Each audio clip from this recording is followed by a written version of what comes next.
hal biasa dalam proses penanganan perkara, tidak semata-mata. Jadi jangan dikonotasikan kalau orang pengacara ketemu Kajari terus ada deal-deal tertentu itu. Sampai saat ini daripada hasil pemeriksaan sih belum ada. Dan kalau memang ada, siapapun saya libas. Jaksa Agung Sanitiar Burhanuddin atau yang lebih dikenal dengan nama ST Burhanuddin, lahir di Cirebon, Jawa Barat pada tanggal 17 Juni 1954. ST Burhanuddin mengawali perjalanan karirnya di Korps Adiaksa sebagai staf Kejaksaan Tinggi Jambi sejak tahun 1989.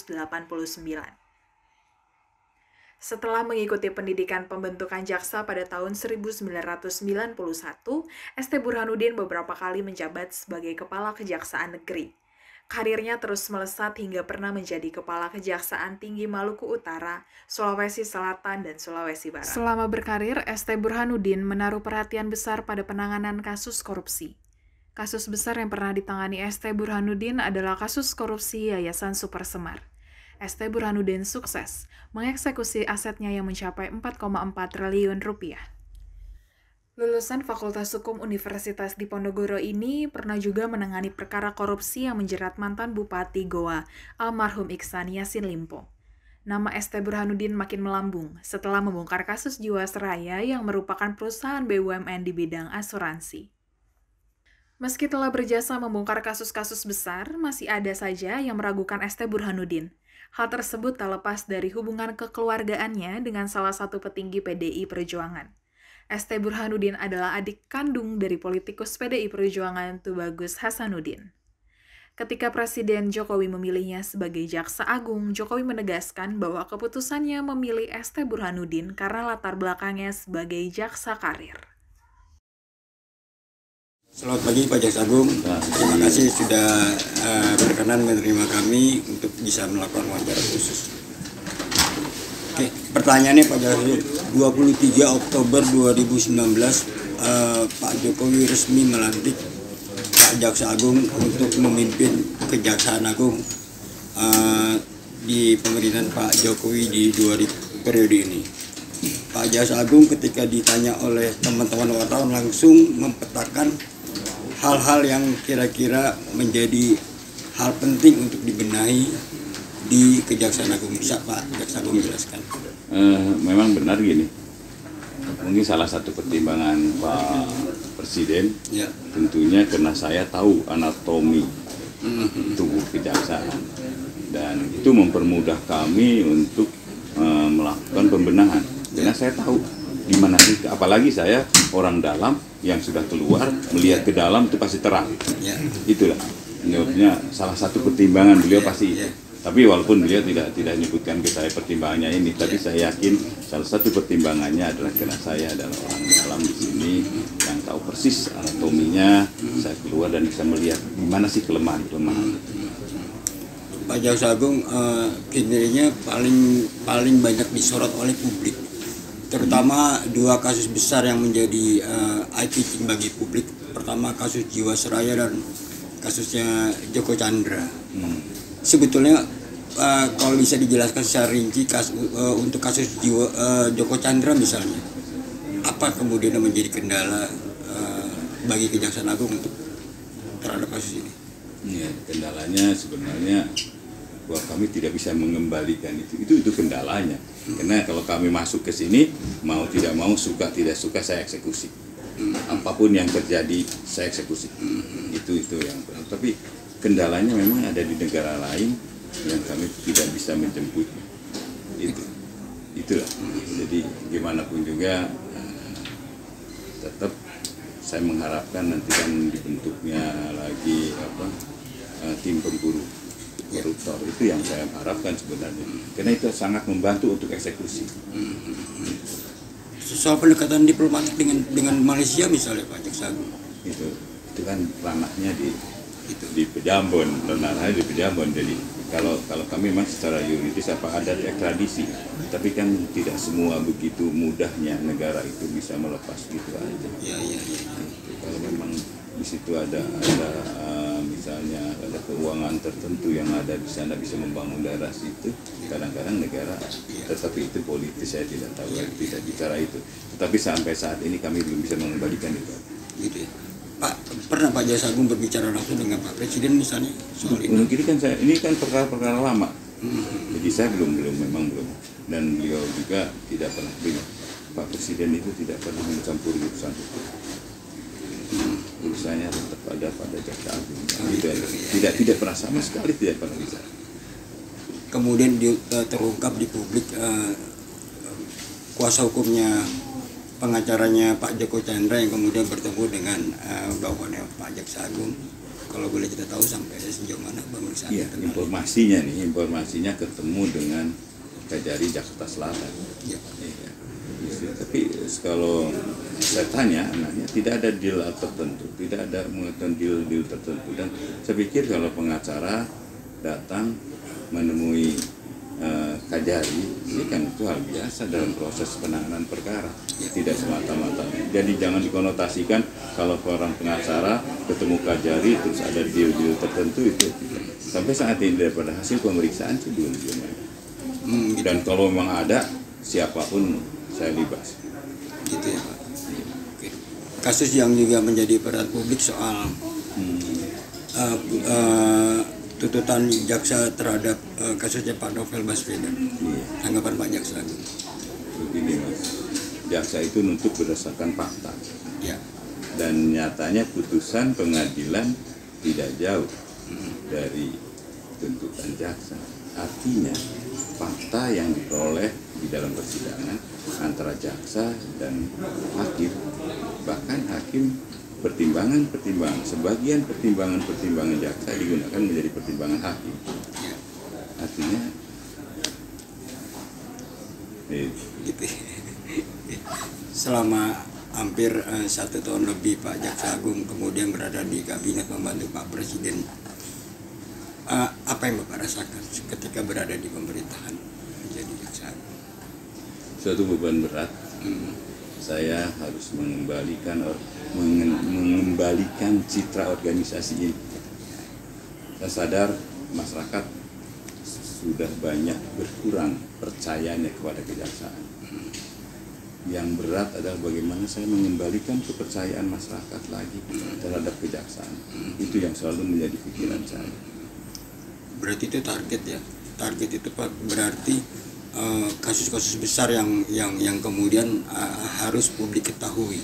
Iya. Kalau boleh tahu Pak Jaksa Agung, ada beberapa target termasuk masalah-masalah korupsi yang menjadi fokus utamanya Pak Jaksa Agung ke depan. Selain kasus Pak Joko Chandra misalnya, kasus mana lagi? Kalau sebenarnya bukan target, kami tidak menggunakan target gitu ya. Karena saya akan menyeimbangkan antara pencegahan dan penindakan. Antara preventif dan represif adalah seimbang gitu. Dan utamanya sebenarnya saya ingin korupsi itu sedikit, ya, ini habis dari negeri ini. Tetapi kan kenapa sih korupsi ini selalu banyak terus? Harus kita cari akar permasalahannya kenapa? Itu yang utamanya. Kalau kita itu sikat terus, tapi akar permasalahan yang terjadi, kenapa adanya korupsi? Kenapa terjadinya korupsi? Itu yang akan kita cari, kenapa, dan kita cegah. Itu kemudian yang menjadi ada benang merah terkait imbauannya Pak Jaksa Agung meminta kepada adik jaksa untuk tidak hidup bermewah-mewah seperti itu. Iya pasti, kalau hidup mewah-mewah ya seharusnya. Gaji jaksa berapa sih? Kok hidup mewah-mewah gitu? Kalau ada jaksa hidup mewah-mewah akan saya pertanyakan dari mana duitnya. Kecuali mungkin punya warisan.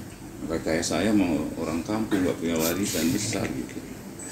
Tapi kita akan pertanyakan kenapa. Ini kan bisa dihitung. Misalnya seorang jaksa punya harga sekian, mobil harga sekian gitu kan. Berapa sih gajinya? Kan mudah sebenarnya untuk membuktikan. Dan saya mengharapkan menganjurkan pada teman-teman, kalau seandainya punya pun entah itu warisan atau tidak, tolonglah jangan terus pamer gitu. Apalagi dalam kondisi masyarakat yang sekarang perekonomiannya lagi turun, ya harus empati sedikit lah. Ya. Pak Jaksa Agung kalau boleh tahu sudah berapa jaksa yang Bapak tindak tegas misalnya? Untuk jaksa yang tidak tegas zaman saya sudah ada sekitar yang kita masukkan pengadilan kita sekitar 4 lah. Terus yang kita jebol diesel, Mas. Jebol diesel maksudnya gitu. Ada Kajari, ke bawahnya dia tidak sebagai Kajari tidak bisa ngawasi ke bawah, ya. Atau bahkan Kajarinya ikut-ikutan. Ada, misalnya ada satu daerah di Jakarta, ada satu Kajari, Karakasinya saya pindahkan semua. Kemudian di Lampung ada satu lagi Kajari dan kasih-kasihnya saya pindahkan semua. Betul Pak. Iya. Itu diberhentikan? Tidak, dipindah dulu. Dipindah dulu. Kita akan bina dulu gitu. Ya kalau nanti nggak bisa dibina ya kita binasakan lah. Ya. Kembali Pak ke soal kasusnya Pak Joko Chandra. Pak Adrianus Meliana mengatakan sebetulnya Kapolri tidak salah juga kemudian menghilangkan soal red notice-nya Pak Joko Chandra karena itu kan harus diupdate. Tetapi pihak kejaksaan kemudian dipertanyakan kenapa tidak mengupdate, berkoordinasi dengan Mabes Polri seperti itu. Saya tidak ingin menjawab yang jujur aja. Saya yang inginnya adalah penyelesaian. Ya. Silakan mungkin sudah baca di koran-koran teman-teman apa komentar mereka. Tapi bagi saya bagaimana menyelesaikan masalah ini. Saya akan saya perintahkan Biro Hukum dan Hubungan Luar Negeri untuk bicara dengan soal red notice. Ya. Ada 3 jenderal polisi yang kemudian mendapatkan sanksi terkait kasus ini. Kemudian ada Ketua Presidium IPW Pak Aneta Espane mengatakan ada bos besar di belakangnya Pak Joko Chandra. Pak Jaksa Agung berani kemudian kalau kita tanya berhadapan dengan bos besar yang dimaksud. Saya bicara fakta aja lah. Kalau ada faktanya, ada datanya, saya nggak akan takut. Tapi jangan bicara angan-angan dulu lah. Ya. Angan-angan dulu enggak. Sampai saat ini kan di sebelah lah yang menangani, kami nggak ikut-ikutan soal itu. Pak Jaksa Agung punya target untuk bisa membawa pulang Pak. Ya pasti. Saya pun target saya bukan apa-apa. Target saya dapat mengeksekusi. Ya, sebulan, 2 bulan atau? Itu yang masih kita diskusikan. Gitu. Saya tidak mau terjebak dengan target saya sendiri. Yang utamanya bagi saya akan kejar sampai bisa. Ada kendala? Pasti kalau kendala pasti ada. Ya. Ini di luar negeri dan tentunya ini perlu hubungan. Dan ini bahkan ekstradisi ada di Kumham. Kita memang harus saling support lah. Semuanya kami dengan kepolisian harus saling support, kemudian dengan Kumham harus saling support. Dan saya tidak punya pemikiran apa-apa bahwa ini adalah kerja bareng. Dan tentunya konsekuensinya adalah kita saling mendukung dan tidak saling menjadi. Kasus besar yang kemudian menjadi perhatian publik adalah masalah kasus Jiwasraya Pak Jaksa Agung. Kemarin beberapa waktu lalu Pak Jaksa Agung juga sempat melakukan jumpa pers bersama dengan pihak BPK. Kalau kita boleh tahu update terkini seperti apa Pak? Kalau masalah soal auditnya. Dari BPK masih tetap ya kerugian negara 16,9 sekitar itu. Tidak ada perkembangan baru. Tidak perkembangan baru. Soal tersangka baru mungkin Jaksa Agung bisa. Tersangka baru sampai itu aja, sampai yang korporatnya itu ada, belum ada.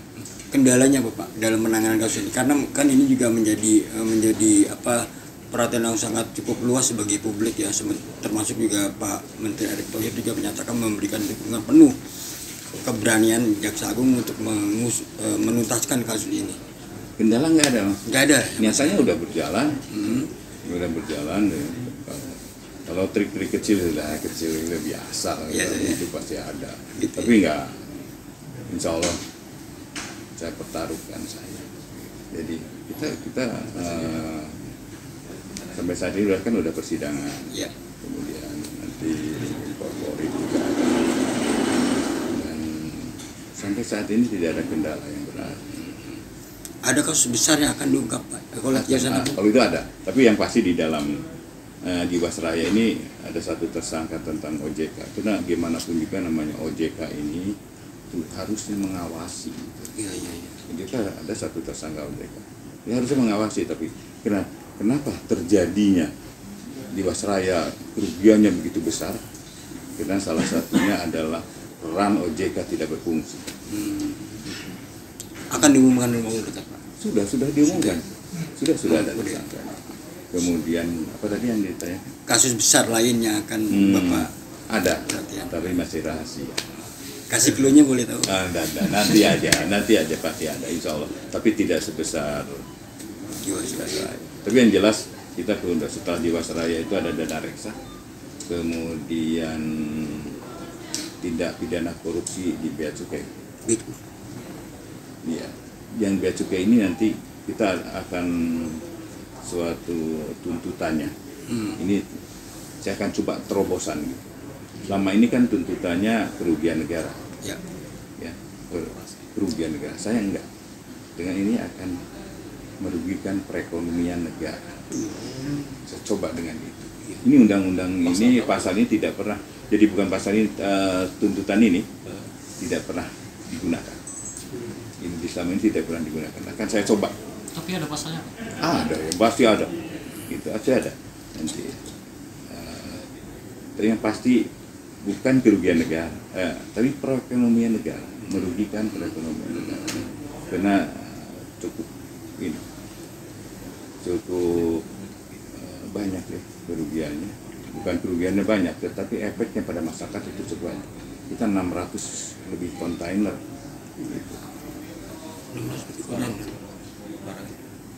Barang itu gini, kain kan gini, Menteri Keuangan membuat kebijakan kain sutra dari China dilarang, tidak boleh. Ini dimasukkan, tetapi menggunakan bahwa itu dari India, itu aja. Terakhir Pak Jaksa Agung boleh, selama di kabinet tentu Pak Jaksa Agung punya perubahan pola hidup nih. Apa yang Pak Jaksa Agung rasakan, mungkin ke rumah jadi tidur bisa perubahan. Yang pertama protes dari cucu, bahwa kemana-mana kan cucu itu manggil saya kan ayah, kemana sekarang ayah sulit untuk jalan bersama. Yang pertama. Yang kedua, ayah waktunya habis, nggak ada untuk cucu lagi. Kan ketika ketemu dengan cucu itu seminggu sekali gitu. Itu yang protes. Dan memang iya, kita habis waktunya itu. Tapi ini untuk bangsa dan negara saya coba untuk mengertikan, karena masih kecil-kecil kan. Tidur berapa jam Pak sehari? 4 jam. Saya tuh tidur jam 11, 12 tuh. Jam 3 udah bangun. Gitu ya. Tapi ada tugas lain jam 3 saya sudah harus sholat gitu. Ada weekend Pak buat keluarga selama jadi Jaksa Agung? Nggak ada, bahkan hari Sabtu pun kita pikon untuk ini, virtual, untuk rapat-rapat. Gitu ya. Rapat-rapat kita virtual. Kadang-kadang kita mau ke Bandung, kan anak-anak di Bandung, cucu itu di Bandung. Kadang-kadang bawa tim ini, tim dari deskripsi untuk ikut, karena takut kalau rapat, karena selalu mendadak. Oh gitu ya, itu rapat dadakan. Iya, tapi kan ini demi bangsa dan negara, apalagi kondisinya begitu. Terima kasih sudah nonton, jangan lupa like, subscribe, dan share ya.